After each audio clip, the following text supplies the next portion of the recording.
Assalamualaikum warahmatullahi wabarakatuh. Alhamdulillahi rabbil alamin. Wabihi nasta'in ala umuri dunya wa din. Wa sallallahu ala sayyidina Muhammadin wa ala alihi wa sahbihi ajma'in.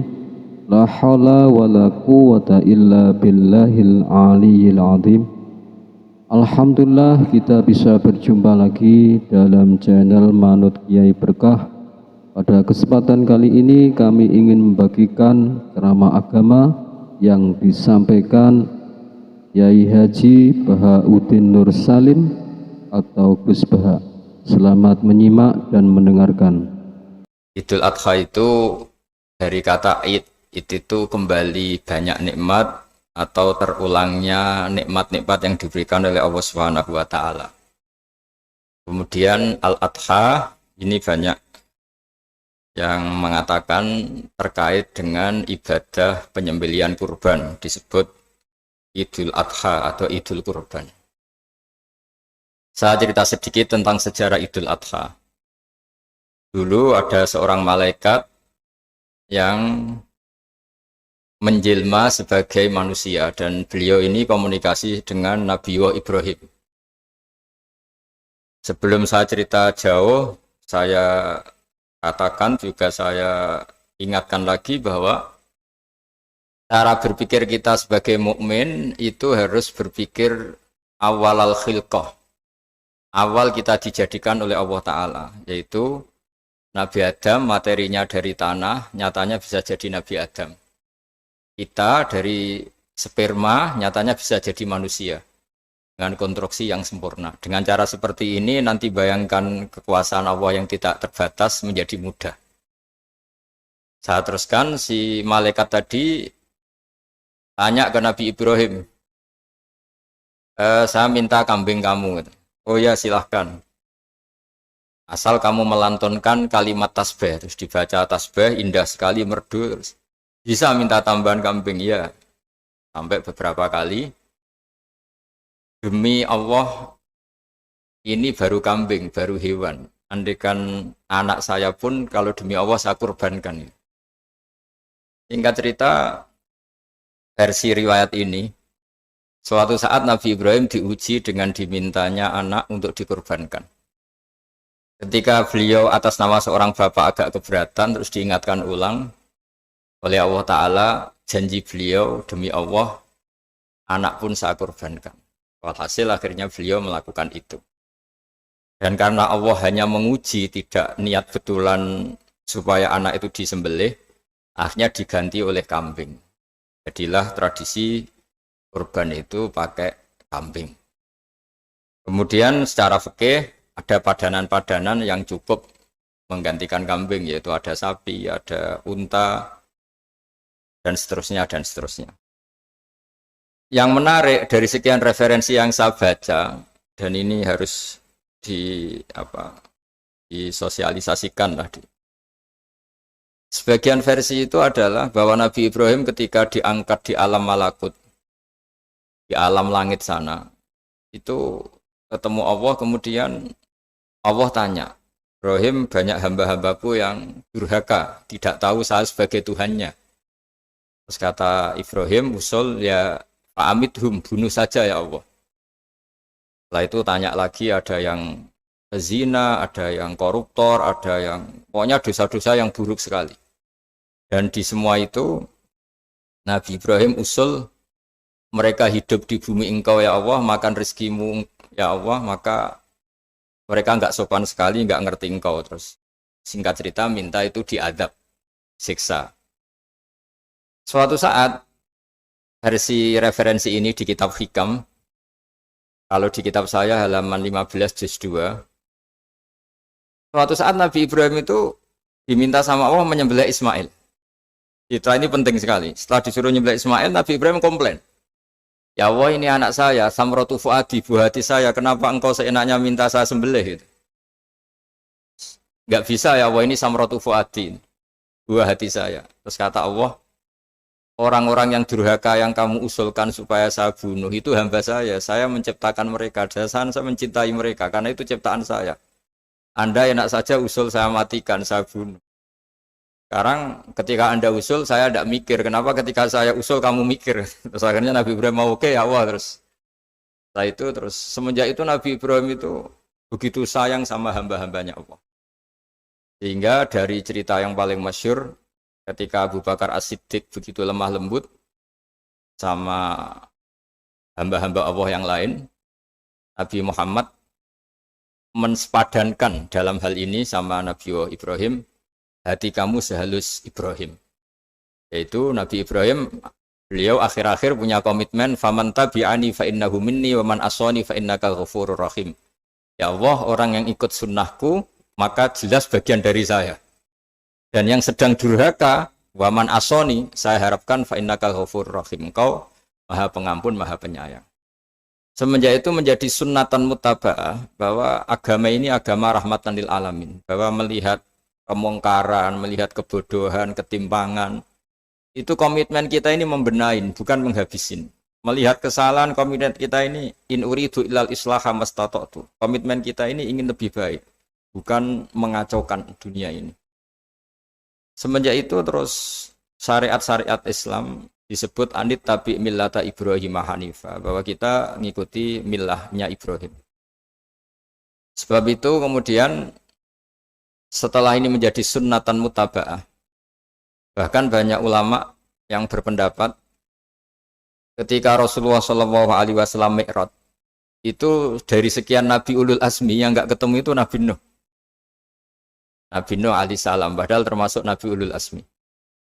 Itu banyak yang menganalisis karena Nabi Nuh itu pernah berdoa, Rabbi la tadhar alal ardi minal kafirina dayaro. Nabi Nuh adalah Nabi yang pernah Toro Jawa masuk no kaumnya, mendoakan buruk sama kaumnya. Dan itu tidak manhaj, tidak metode yang Nabi Muhammad disuruh ikut metode itu. Tapi Nabi disuruh ikut manhaj atau pola sosiologi, pola dakwah atau pola sosial yang harus mengikuti Nabi Ibrahim, anit tabi millata Ibrahim Hanifah. Nabi Ibrahim itu orang yang sangat lemah lembut, yang ngendikan faman tabi'ani fa innahu minni wa man asani fa innaka ghafurur rahim.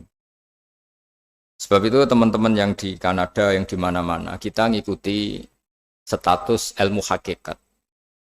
Di ilmu manusia, negara ini milik Kanada, milik Amerika, milik Eropa misalnya, atau milik mana sajalah. Tapi di status ilmu hakikat, semua itu milik Allah.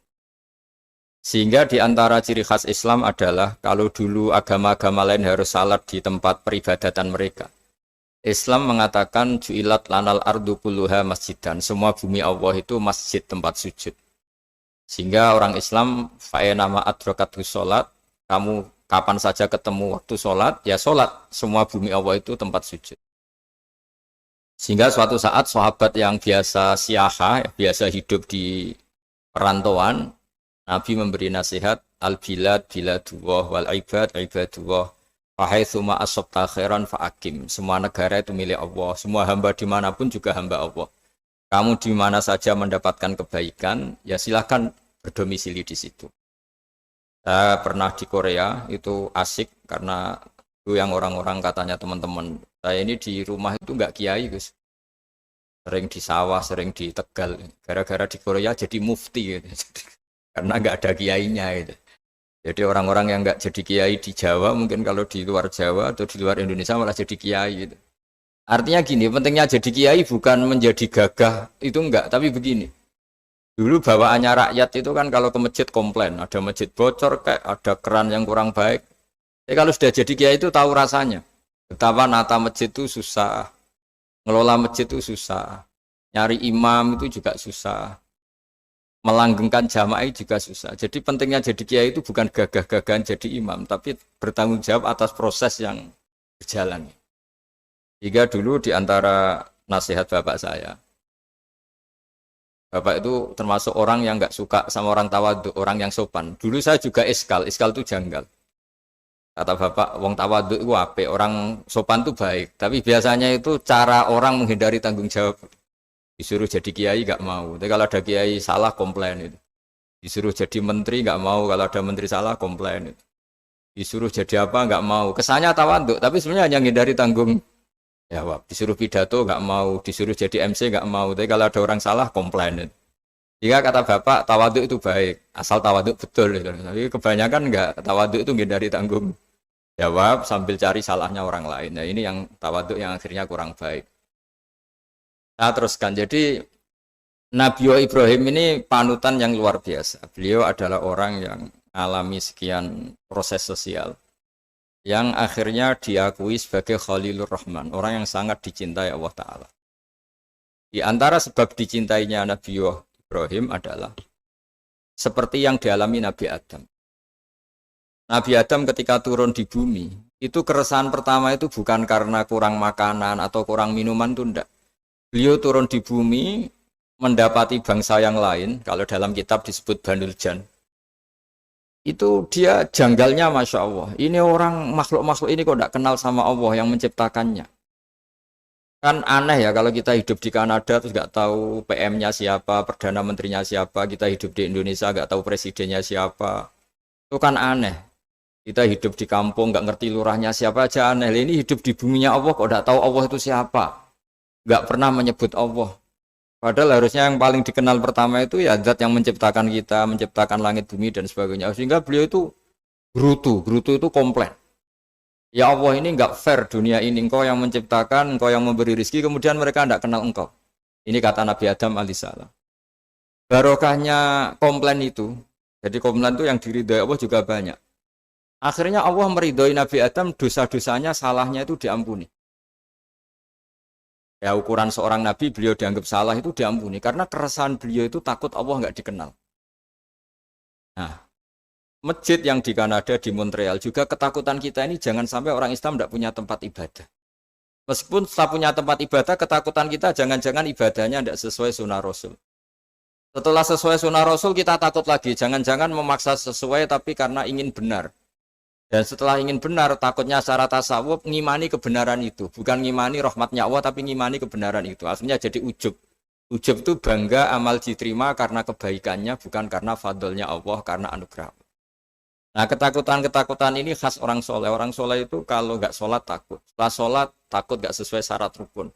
Setelah sesuai semua takut iktimat alal amal. Membanggakan kebenaran, tapi bukan membanggakan luasnya rahmatnya Allah Ta'ala. Sehingga di luar ilmu fikih ada ilmu namanya ilmu tasawuf, ilmu yang mengelola hati.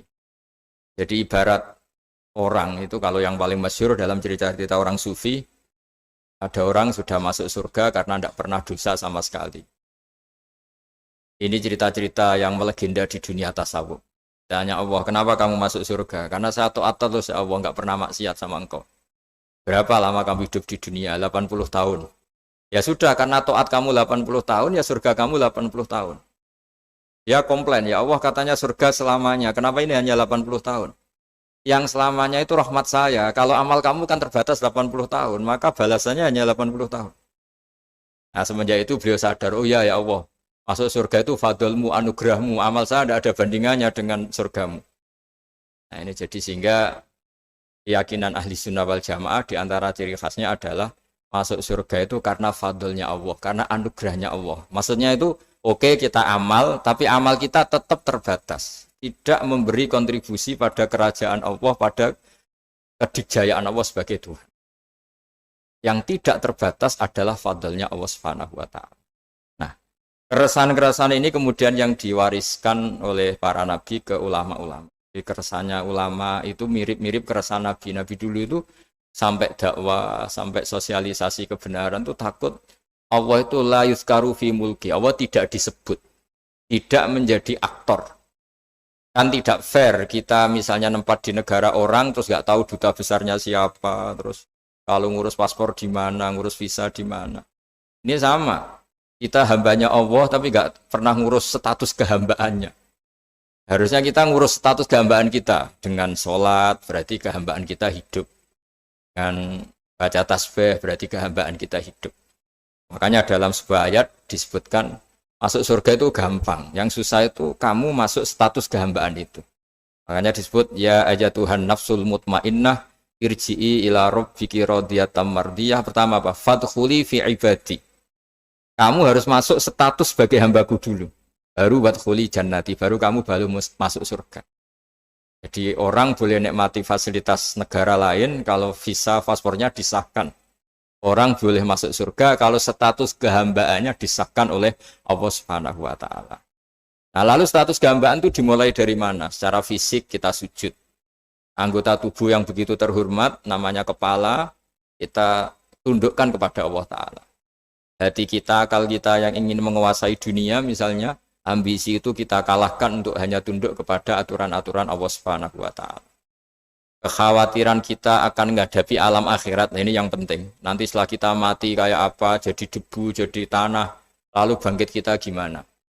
Sebagaimana mukadimah saya, ingatlah an-nas'atil ula. Ingatlah penciptaan pertama, bahwa Allah punya reputasi menciptakan Nabi Adam dari tanah, dan di tubuh Nabi Adam itu tersimpan calon generasi berikutnya ila yaumil qiyamah. Kayak apa susahnya bikin Nabi Adam kalau andikan kita boleh berpikir. Bikin satu master manusia yang akan melahirkan manusia seluruh dunia. Ibaratnya chipnya itu sudah ada di punggung Nabi Adam. Dan itu materinya dari tanah. Dengan berpikir gitu, maka ketika kita meninggal, sudah jadi tanah, kembali lagi jadi manusia adalah hal yang mudah. Karena Allah punya reputasi menciptakan manusia super, yaitu Nabi Adam dari tanah. Jika setiap kali kita iskal janggal terhadap kekuasaan Allah, kata Allah Ta'ala, Qul yuhihal ladzi ansha'aha awwala marrah. Kalau kamu janggal terhadap kemampuan saya, kemampuan kami menghidupkan tulang belulang yang sudah rapuh, sudah hancur, maka ingatlah reputasi saya, kata Allah, reputasi kami menciptakan Adam dari tanah. Ya, para nabi itu, ini semoga teman-teman yang di Kanaja masih ingat betul iman yang dilatih para guru kita di Jawa, di Indonesia. Para nabi itu saking imannya sama Allah, itu tidak ada, sampai kasarnya itu nggak tahu bedanya antara hal itu masuk akal maupun tidak. Saya beri contoh begini, kalau dalam ilmu tauhid, dan ini harus kita latih terus sampai ketemu Allah Ta'ala. Ketika telur jadi ayam, itu sebetulnya itu kita juga tidak ikut mampu bikin telur jadi ayam. Tapi berhubung sering terjadi, kita bilang telur jadi ayam itu mungkin. Mungkin itu ya mungkin sering terjadi. Padahal sering terjadi ini juga tidak yang jenis kita ikut berkontribusi. Lalu ketika sering terjadi ini kita bilang itu mungkin. Padahal saat kita bilang mungkin, juga hakikatnya kita tidak ikut menciptakan telur menjadi ayam. Lalu karena seringnya telur jadi ayam, kita bilang telur jadi ayam itu mungkin. Mungkin itu gak muhal. Begitu juga bebijian, nanti jadi pohon besar yang rindang, yang berbuah, kita katakan mungkin. Kenapa kita katakan mungkin? Karena itu sering terjadi.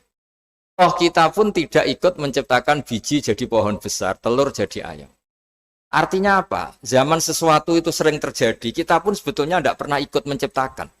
Hanya menyaksikan sering, terus kita bilang itu mungkin. Tapi kita tidak memberi kontribusi sama sekali. Semua itu karena kudrohnya Allah, kemampuan Allah. Lalu ketika ada orang yang bilang, batu ini bisa melahirkan onta. Kita bilang, mohal, batu itu tidak mungkin melahirkan onta. Tapi kalau seorang nabi itu nggak tahu bedanya antara batu melahirkan unta dengan indukan unta melahirkan unta. Karena nabi-nabi itu makomnya sudah sangat tinggi. Ketika unta induk melahirkan unta juga tidak atas kemampuan unta induk. Unta induk tidak punya kemampuan menciptakan unta.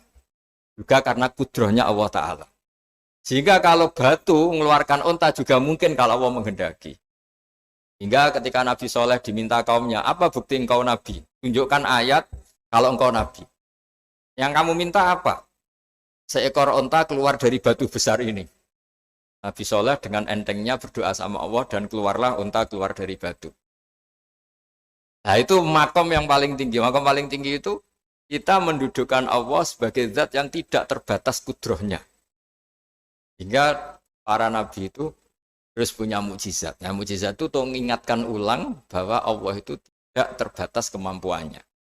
Bagaimana unta keluar dari batu besar zaman Nabi Soleh, zaman Nabi Muhammad air keluar dari jemarinya Rasulullah SAW, Nabi Ibrahim dibakar tidak mempan, tetap sehat, tetap bugar. Karena semua ini sebagai bukti bahwa kudrohnya Allah tidak terbatas. Nah, Iman-iman seperti ini harus kita jaga. Apapun rasionalitas kita dan meskipun kita selalu rasional, tetap menyisakan iman bahwa kudrah Allah itu tidak terbatas. Sehingga ketika ada cerita kematian orang soleh itu ditangisi langit dan bumi, kita tidak usah iskal, tidak usah janggal. Masa bumi bisa menangis? Karena kita yang sekarang bisa nangis adalah materinya dari tanah, materinya dari bumi. Terus iman ini kita jaga sehingga kalau kita yasinan, masih ingat, Allah kalau mengingatkan kudrahnya yang tidak terbatas, manusia disuruh ingat, Qul yuhyihalladzi ansha'aha awwala marrah. Kamu harus ingat bahwa Allah itu yang menghidupkan kamu, menghidupkan semuanya, ketika kamu belum menjadi seperti ini. Jadi intinya itu kita ingat, meskipun telur itu lazim jadi ayam, tetap tidak karena kudrahnya ayam itu, tapi karena kudrahnya Allah. Indukan unta melahirkan anak unta juga bukan kemampuan indukan unta, karena ini juga makhluk yang lemah, tapi juga kemampuan Allah Subhanahu wa Ta'ala. Sehingga dengan demikian kita termasuk hamba Allah sesuai target yang diingatkan Allah.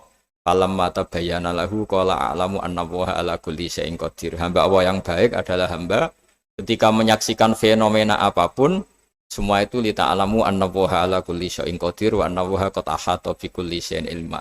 Apapun di alam raya ini semuanya itu bukti bahwa Allah ala kulli syai'in qadir, Allah kuasa dan Allah meliputi semua makhluknya dalam pandangannya, dalam pantauannya.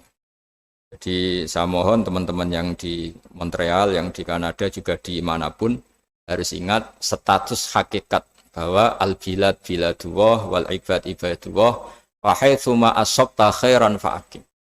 Negara hakikatnya milik Allah, semua hamba juga milik Allah. Di mana saja kamu berada dan menemukan kebaikan, silahkan hidup di situ. Tentu dengan sosialisasi yang baik, baik dengan non-muslim maupun dengan muslim, karena Allah mengajarkan wa qulu linnasi husna. Ajaran Islam adalah rahmatan lil alamin, rahmat bagi semua. Tentu tidak henti-hentinya kita menjelaskan kebenaran yang diinginkan oleh Allah Subhanahu wa Ta'ala. Saya kira demikian karena juga ini di sini sudah malam. Jadi saya mohon maaf mungkin tidak bisa ikuti tanya jawab karena di sini sudah malam, apalagi tadi habis takziah saya karena ya ada mas saya yang sudah sepuh sekali wafat, terus tadi barusan datang, jadi mohon maaf tidak mengikuti acara mulai pertama. Tapi saya mohon ayat-ayat Quran yang saya terangkan tadi bahwa untuk mensifati Allah kudrahnya tidak terbatas. Ingatlah bahwa kita yang secerdas ini, yang sehebat ini, kita semua manusia yang cerdas begini, matanya bisa melihat, hatinya bisa merenung, otaknya bisa berpikir cerdas, itu dari materi tanah. Dan Allah mampu.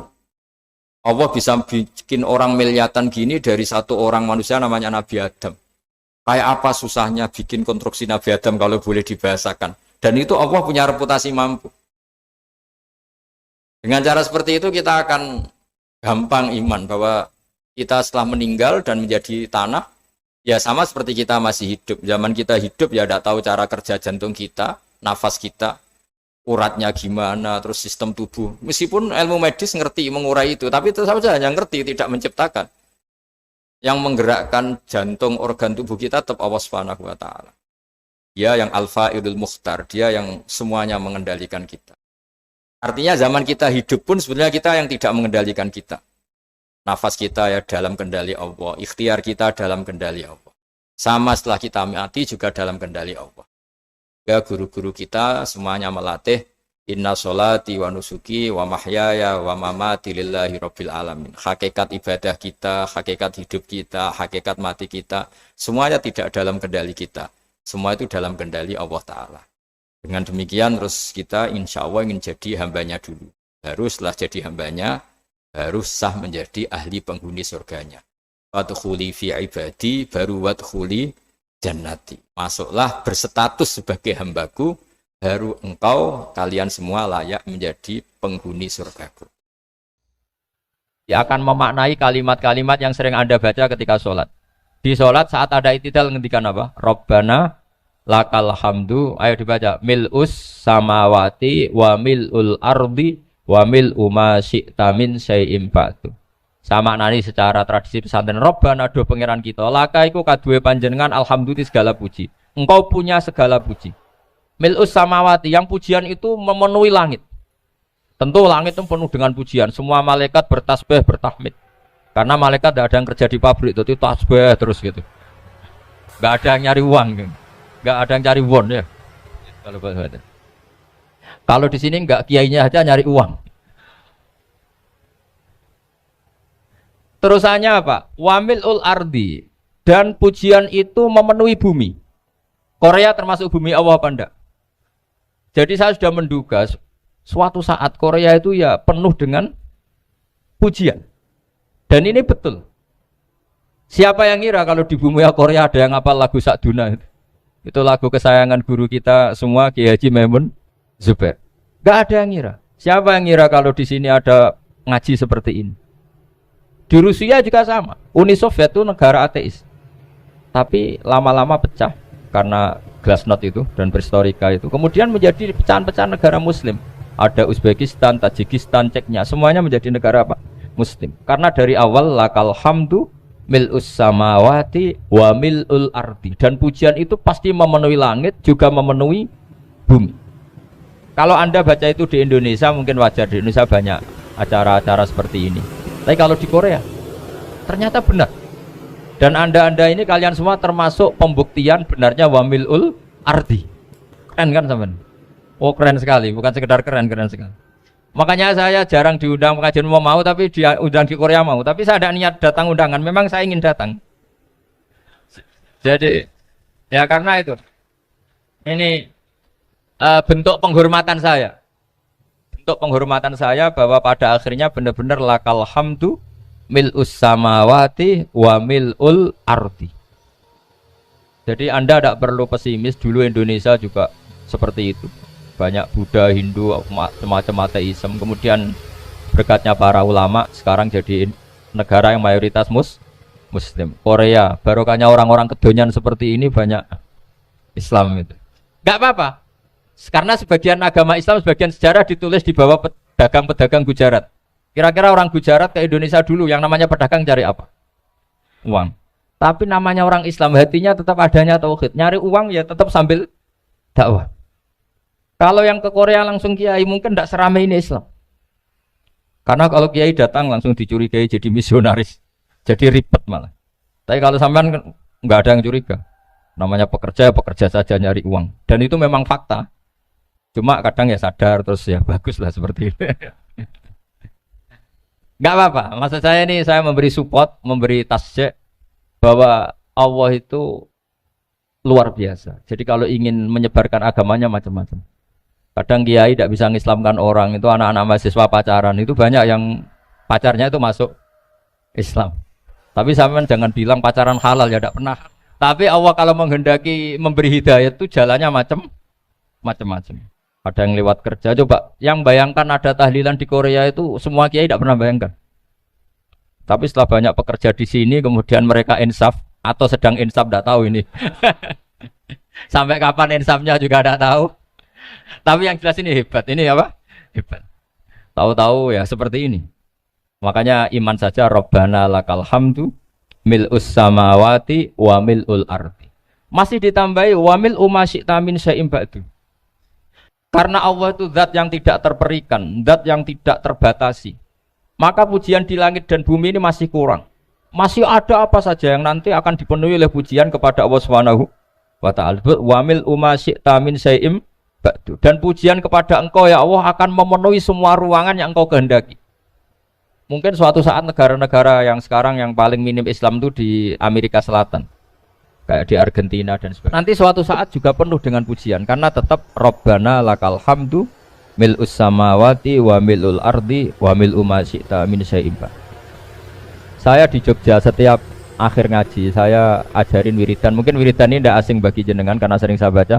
Subhanallah wa bihamdihi adada khalqihi wa ridho nafsihi wa zinata arsyihi wa midada kalimah. Bahwa kita memuji Allah itu adada khalqi, sesuai jumlah makhluk Allah. Semua makhluk Allah meskipun kelihatannya mengecewakan, ini semuanya memuji sama Allah Subhanahu wa taala. Meskipun kadang kita kecewa, kadang kita tidak cocok. Coba barokahnya Anda ini agak-agak kecewa gitu dengan Indonesia karena nggak menyediakan lapangan kerja untuk Anda. Tapi ya nggak kecewa-kecewa amat ya, agak-agak saja. Karena Anda tetap semua mencintai Indonesia. Gara-gara agak-agak kecewa cari negara lain. Akhirnya di Korea, ada yang di Jerman, ada di Inggris. Tapi bawaan pernah ngaji di musola, Islam ini ke bawah. Sehingga karena Islam ini ke bawah, tahu-tahu ada komunitas yang memikirkan Islam. Umumnya orang mikir Islam itu ya bikin masjid. Kalau di Korea unik nyewa apa? Nyewa gedung untuk masjid. Itu kalau diceritakan di Indonesia aneh. Ini masjid sewaan. Masjid. Tapi kalau di sini lazim karena kalau beli mahal ya cukup sewa. Saya tidak tahu kalau dalam terminologi agama tempat Anda sujud ini nanti jadi saksi di akhirat. Itu yang permanen apa yang sewaan tidak tahu.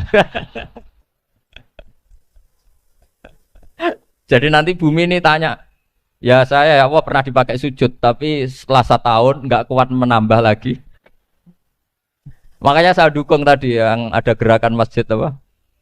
Sebenarnya permanen nggak permanen itu tetap bagus, tidak usah memaksakan. Yang jelas saya sudah ikut nyumbang lelang tadi, dan saya berharap uang itu benar-benar untuk masjid. Kalau untuk takmirnya juga nggak apa-apa, yang penting untuk menghidupi masjid.